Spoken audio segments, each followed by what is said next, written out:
இன்றைக்கி பார்த்தீங்கன்னா நம்ம ஊரில் வியாழக்கிழமை சந்தை. நான் 2 வாரமாக வந்து சந்தைக்கே போகலை, இருக்கிற காய்கறியை வச்சே மேனேஜ் பண்ணிட்டேன். அப்போ நான் எந்த அளவுக்கு சமையல் நிபுணியாக இருந்திருப்பேன்னு பார்த்துக்கோங்க.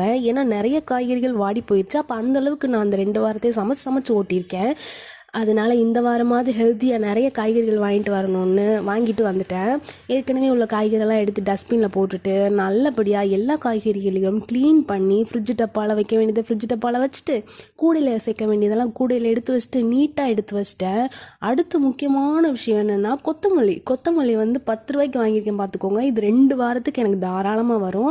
எல்லாத்தையும் அரேஞ்ச் பண்ணி ரெடியாக எடுத்து வச்சிட்டேன். அதுக்கப்புறம் எடுத்து வச்சதுக்கப்புறம் முக்கியமான வேலை என்னென்னா, அடுத்த வாரம் வந்து கார்த்திகை தீபத்துக்கு என்ன முக்கியமான பொருள் நமக்கு தேவைன்னா விளக்கை வந்து இந்த வாரம் வந்து சந்தையில் போயிட்டு நான் வாங்கிட்டு வந்துட்டேன்.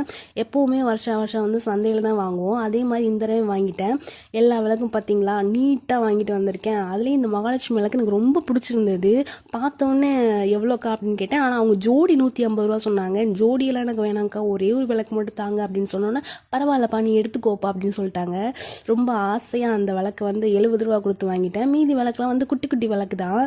போன வருஷம் வந்து கார்த்திகை தீபம் கொண்டாட முடியல, ஏன்னா எனக்கு உடம்பு சரியில்லாதனால அதை செலிப்ரேட் பண்ணல.